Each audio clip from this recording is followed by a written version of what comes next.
तो टारगेट में होंगे ही। ये डेमोक्रेसी को डिस्ट्रॉय करना चाहते हैं, हमारे वोट के अधिकार को ही छीनना चाहते हैं। हमसे दो गलतियां हुई, एक बीजेपी को हरा दिया और दूसरा अयोध्या हरा दिया। अधिकारियों को लालच दिया गया है कि चुनाव जिता दो तो हम आपको अच्छा पद देंगे। मैं अभी आर्यन दीदी से मिलकर के आया हूँ, अभिषेक जी मेरे साथ। हमें याद है जिस समय निष्पक्ष चुनाव हुआ, दीदी यहाँ की मुख्यमंत्री बनी और आज हम लोगों को सबको मिलकर के जो इलेक्शन में बेईमानी हुई है उसके लिए खड़ा होना पड़ेगा। ईमानदारी से इलेक्शन जब हुआ, इलेक्शन कमीशन ने जब इलेक्शन कराया तो वो जीती। और इस बार जो मल्टी लेयर माफियागिरी हुई है इलेक्शन में, कोई कभी सोच नहीं सकता था कि इस तरह की बेईमानी Bharatiya Janata party, election commission, उनके संगी साथी, खुफिया लोग, अंडरग्राउंड लोग मिलकर के इस तरह का चुनाव करेंगे। अभी तक तो हम ये सुनते थे कि जो आज बंगाल करता है वो देश कल करता है, लेकिन बीजेपी ने जो उत्तर प्रदेश में किया बेईमानी, वो एक ट्रायल था उनका, और उससे सीख करके पूरा का पूरा चुनाव उन्होंने लूट लिया। सेंट्रल फोर्स हो, election commission, transfer posting, UP का चुनाव भी बड़े करीब से देखा है मैंने।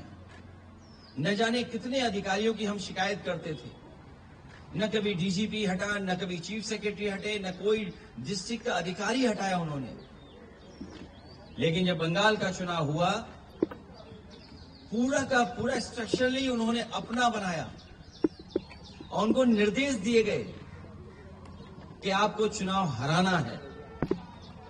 आप में से बहुत सारे साथी होंगे, अब तो फोर्स के कई लोगों को 15 दिन की छुट्टी दी है, लीव। इतनी छुट्टी कभी सेंट्रल फोर्स को कभी नहीं मिली। अभी सुना है कि 15 दिन की छुट्टी दी गई है। और जिस तरह का व्यवहार यहाँ हो रहा है पॉलिटिकल वर्कर के साथ, पार्टी ऑफिस के साथ, हम लोग भी सरकार में आए और सरकार से गए, कभी कभी किसी वर्कर, पॉलिटिकल वर्कर के साथ इस तरह का व्यवहार नहीं हुआ। चाहे हमारे साथी अभिषेक हों, आदरणीय दीदी हों, उनको सिक्योरिटी की थ्रेट हो, जिन्होंने इतनी सेवा की हो लोगों की, आखिरकार किसकी ताकत की वजह से ही कर रहे हैं। और मैं तो वो तस्वीरें दिखाना चाहता हूं जो कभी यूपी में तस्वीरें बनी थी इलेक्शन में। ये शायद तस्वीर आपने सबने देखी होगी, ये तस्वीर तो देखी होगी आपने। इससे ज्यादा भयानक काम यहां हुआ है। अगर बुलेट्स के डरा करके वोट डाला जाएगा तो कौन जीतेगा? आप बुलेट से डरा रहे हैं वोट के लिए, और इलेक्शन कमीशन निष्पक्ष नहीं है, बीजेपी के सहारे पे काम कर रहा है। जब बाई इलेक्शन उत्तर प्रदेश का हुआ था, मैं लोकसभा में अपने सभी मेंबर्स को लेकर के, कफन लेकर के गए थे हमारे सांसद, और इसलिए लेके गए थे कि स्पीकर को दे दें जिससे कि इलेक्शन कमीशन तक ये चला जाए, क्योंकि हम लोगों ने कहा कि इलेक्शन कमीशन ही मर गया है।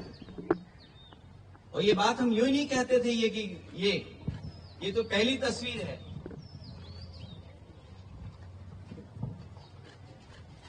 दूसरी तस्वीर भी किसी से छिपी नहीं होगी,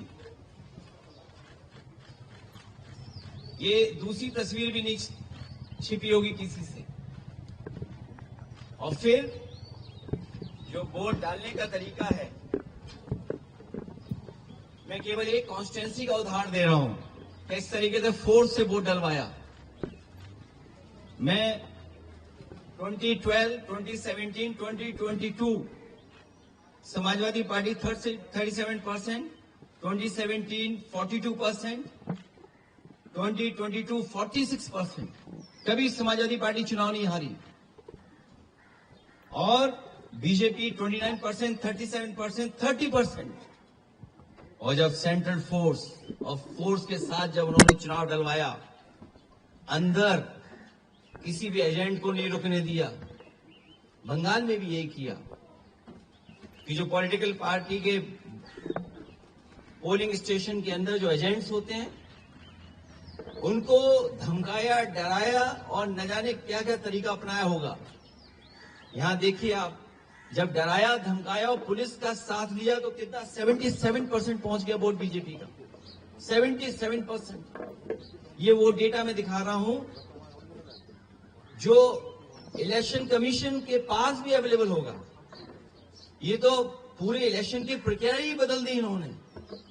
और अब तो ऐसा है, बीजेपी की सरकार में इलेक्शन कमीशन से मिलकर के पहले आपको रिजल्ट मिल जाएगा, सर्टिफिकेट मिल जाएगा, उसके बाद काउंटिंग होगी, उसके बाद वोट पड़ेंगे, उसके बाद वोटर लिस्ट ठीक की जाएगी।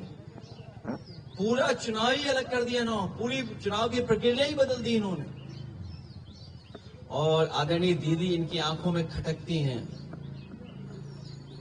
आदरणीय दीदी संघर्ष करने वाली हैं, वो निराश होने वाली नहीं है। बीजेपी की आंखों में इसलिए खटकती हैं क्योंकि वो आदि आबादी का प्रतिनिधित्व करती हैं। और भारतीय जनता पार्टी के लोग जो पुरुषवादी हैं, सामंतवादी हैं, कभी नारी को बढ़ते हुए नहीं देख सकते। इन्होंने नारी को मुख्यमंत्री नहीं बनने दिया। राजस्थान में जो पहले मुख्यमंत्री की दावेदार थी, मुख्यमंत्री रही, और देश में केवल एक मुख्यमंत्री आधी अधूरी बनाई, जिनके पास कोई पावर नहीं है। इसलिए हम इस लड़ाई में आदरणीय दीदी के साथ हैं, क्योंकि लोकतंत्र को बचाना है, संविधान को बचाना है।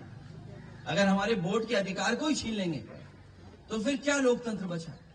इतनी डेमोक्रेसी को किसी ने डिस्ट्रॉय नहीं किया होगा जितना भारतीय जनता पार्टी ने किया। और भारतीय जनता पार्टी पावर के लिए, अपनी ताकत के लिए किसी भी सीमा तक जा सकती है, कोई भी कानून नियम तोड़ सकते हैं। और उत्तर प्रदेश में हम लोगों ने बड़े करीब से देखा, वहां पर ये जो करते थे वो यहां पर किया है। मुझे उम्मीद है कि देश की जनता इसके बाद जाग जाएगी। जो बंगाल में हुआ है, जो बंगाल को सेंट्रल फोर्स से, क्या आप कल्पना कर सकते हैं कि 3 लाख सेंट्रल फोर्स भेजी गई और चिन्हित करके अधिकारियों को पोस्ट किया गया?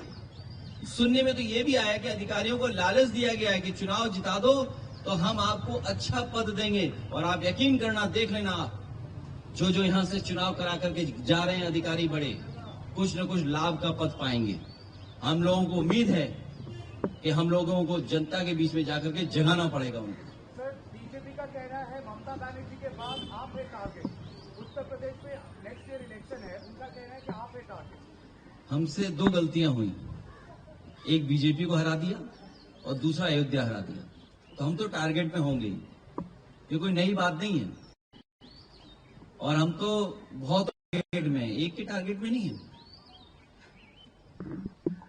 अखिलेश जी, इसके साथ में यहाँ पर जो है बीजेपी की तरफ से कहा जा रहा है, चुनाव आयोग की तरफ से कहा जा रहा है कि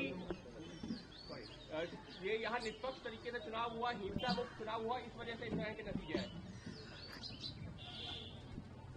भारतीय जनता पार्टी सोम पपड़ी की तरह झूठ की लेयर है। सोम पपड़ी खाई कभी? एक लेयर के ऊपर दूसरी लेयर झूठ की चढ़ा देते हैं लोग। और आपको तो मैं ये कहता हूं ना, सब वीडियोस आर्काइव में पड़े हुए हैं। रामपुर का इलेक्शन देख लो, किसी वोटर को नहीं निकलने दिया। और ये जो डेटा मैं आपको दिखा रहा हूं, ये रामपुर की कॉन्स्टिट्यूंसी का दिखा रहा हूं, मैं कुंदर की कॉन्स्टिट्यूंसी का दिखा रहा हूं मैं। ये तो डेटा आप देख सकते हो। इलेक्शन कमीशन अंधा है क्या? और ये महिलाओं की तस्वीर क्या आप भूल गए कि आपके अपने चैनल पे भी चली थी तस्वीरें? ये तस्वीरें आप भूल गए क्या? ये तो आपके चैनल पे भी तस्वीरें चली थी, वीडियो चले थे। ये इन महिलाओं ने, जिन्होंने कोई परवाह नहीं की, मैंने इन महिलाओं को 2-2 लाख रुपए से सम्मान किया था कि उन्होंने कम से कम अपने वोट के अधिकार के लिए लड़ी। उन्हें परवाह नहीं थी गोली की, उन्हें रिवॉल्वर की। आप पता करिए कि क्या हालत थी उस समय। केवल ये तस्वीर नहीं, ये तस्वीर भी आप भूले नहीं होंगे। हालांकि सीसीटीवी से बहुत घबराते हैं बीजेपी के लोग, सीसीटीवी से, कैमरे से बहुत घबराते हैं। अगर यही इलेक्शन कमीशन निष्पक्ष है तो कुदरकी में जो वोट डाला है उसकी सीसीटीवी वीडियो जनता को दिखा दो। अगर जनता को नहीं दिखाना चाहते हैं तो प्रेस पे तो भरोसा करते होंगे। अगर सब प्रेस को नहीं दिखा सकते हैं तो अपने खास चैनलों को बुला करके और हमें भी बुला लेना। और फिर जब सुप्रीम कोर्ट की प्रोसीडिंग्स लाइव हो सकती हैं तो बंगाल के वोटिंग की काउंटिंग की सीसीटीवी क्यों नहीं दिखाई जा सकती, क्यों नहीं लाइव हो सकती है? कम से कम जनता में तो संदेश जाए। जो लोकतंत्र है वो मजबूत होगा। अगर सीसीटीवी की जो फुटेज है वो अगर बीजेपी दिखवा देगी इलेक्शन कमीशन से तो शायद उससे लोकतंत्र और मजबूत होगा। ये तो अकेले इलेक्शन कमीशन से लड़ रहे थे। हमें तो यूपी में जो हमारा साथी कह रहा था टारगेट, उनके परिवार के लोग भी कई जगह बैठे हुए हैं, उनके बहुत सारे साथी सहयोगी भी बैठे हुए हैं। हमें सबसे लड़ना है, लेकिन हमें भरोसा है कि जनता ने जो बंगाल में देखा है, जिस तरीके का व्यवहार सेंट्रल फोर्स का, इलेक्शन कमीशन का, संघी साथियों का, इनके अंडरग्राउंड लोगों का, बीजेपी के लोगों का, उत्तर प्रदेश की जनता जागरूक होकर इनका जवाब देगी।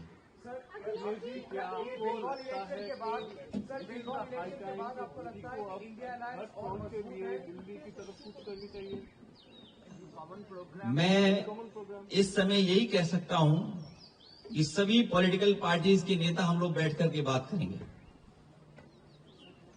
अब सर आपको लगता है कि इंडिया अलायंस के सारे जो पार्टीज है वो स्ट्रॉन्गर है, अभी यूनाइटेड है बंगाल इलेक्शन के बाद? कोशिश यही होगी कि सब लोग और साथ मिलकर के काम करें, क्योंकि लोकतंत्र बचाना है, डेमोक्रेसी को बचाना है। ये डेमोक्रेसी को डिस्ट्रॉय करना चाहते हैं, हमारे वोट के अधिकार को ही छीनना चाहते हैं। हालांकि बात यहां की नहीं है, लेकिन यूपी की मैं कह सकता हूं। वो वोट छीन करके आम लोगों के और खासकर पीडीएस समाज के लोगों के अधिकार छीनना चाहते हैं। जब वोट छीनेगा तो सोचिए क्या अधिकार छीनेगा। वो डेटा आपको अवेलेबल है कि किस तरीके से वोट के अधिकार को छीनने से कितनी सीटें हार गए। वो डेटा छिपा नहीं है। और लॉजिकल डिस्क्रिपेंसी के लिए क्या सॉफ्टवेयर इस्तेमाल किया होगा, आखिरकार किसका सॉफ्टवेयर था वो? लॉजिकल डिस्क्रिपेंसी जो हुई है वो किसकी वजह से हुई है? कौन डेटा देख रहा था, कौन सा सॉफ्टवेयर था वो? सर आप लोग पार्लियामेंट में इसको उठाएंगे सर? पार्लियामेंट में तो मैं कफन लेके गया था इलेक्शन कमीशन के लिए। सर बंगाल इलेक्शन बिल्कुल उठाएंगे। बंगाल का ये चुनाव इस बार हिंसा बहुत कम हुई, लोग बहुत कम यहाँ पे जाने गए, लेकिन कल रात में जो देखा गया शुभेंदु अधिकारी के पीए की हत्या की गई, उसे क्या कैसे? इसमें तो होम मिनिस्टर जिम्मेदार हैं, तो उनके पीए की हत्या कैसे हो गई? ये सवाल मुझसे मत पूछिए। आप ट्विटर हैंडल होगा आपका, आप टैग करिए होम मिनिस्टर साहब को, पूछिए कि हत्या कैसे हो गई। सर ये जो एकजुट होकर आप लड़ने की बात कर रहे हैं सर, इसमें कांग्रेस की भी भूमिका होगी सर। हम लोग यूपी इलेक्शन से भी पहले देखे, बंगाल इलेक्शन से पहले हम लोग ने देखा कि शायद ऑपोजिशन एक साथ नहीं हो पाए, कांग्रेस नहीं आ पाया सर। कांग्रेस को कोई एडवाइस देंगे सर? मैं किसी को एडवाइस देने के लिए नहीं आया हूं। मैं लोकतंत्र और जिस तरीके से आदरणीय दीदी को अपमानित किया, उनके कार्यकर्ताओं को वोट नहीं डालने दिया, क्या जिम्मेदारी सेंट्रल फोर्स की है? क्या आप इलेक्शन को इस तरह कराएंगे कि आप वहां पर एजेंट्स को नहीं बैठने देंगे, पॉलिटिकल पार्टी के एजेंट्स को नहीं बैठने देंगे, और फिर इस बात की तैयारी करेंगे कि एसआईआर करा करके हम टारगेटेड किस बूथ पर वोट कटवाना है? जो टीएमसी के स्ट्रांग बूथ हैं, स्ट्रांग वोटर्स हैं, उनको वोट ना देने दिया जाए, इसलिए वोट कटवा दें उनका। ये अधिकार किसने दिया है? यही लोकतंत्र को सबसे बड़ी हत्या कर रहे हैं बीजेपी के लोग मिलकर के, वो भी इलेक्शन कमीशन से। इसलिए सभी पॉलिटिकल पार्टी से हमारी अपील होगी कि कम से कम इस सवाल पर हम सब एक दिखाई देंगे। इंडिया ब्लॉक एक बार फिर से मजबूती के साथ जो है नजर आएगा, क्योंकि हम सब पॉलिटिकल पार्टी के लोग एक साथ खड़े हुए दिखाई देंगे। सर ये सवाल मैं आपसे लास्ट टाइम भी पूछने की कोशिश किया था सर। बंगाल में 91 लाख लोगों को हटाया गया था, उसमें डिलीटेड, शिफ्टेड, डुप्लीकेट भी है और लॉजिकल डिस्क्रिपेंसी भी है। लेकिन उत्तर प्रदेश की जो ड्राफ्ट लिस्ट है उसमें 2.8 करोड़ लोगों को हटाया गया था। कोई कॉन्फर्मेशन है सर कितने रोहिंग्या मिले उधर से? क्योंकि बंगाल में जिन लोगों को हटाया गया सबको बोला गया था कि रोहिंग्या है। जब ये बात आपको पता है तो ये भी पता होगी आपको कि हमारे मुख्यमंत्री जी घबरा गए थे। उन्होंने कहा कि 4 करोड़ वोट हमारे कट गए इसमें। तो क्या मानूं मैं आप? अगर हमारे उत्तर प्रदेश के मुख्यमंत्री ये शिकायत करें इलेक्शन कमीशन को कि 4 करोड़ वोट हमारे कट गए, तो इस सवाल का जवाब तो हमारे उत्तर प्रदेश के मुख्यमंत्री देंगे कि जिन्होंने कहा कि 4 करोड़ वोट कट गए हमारे।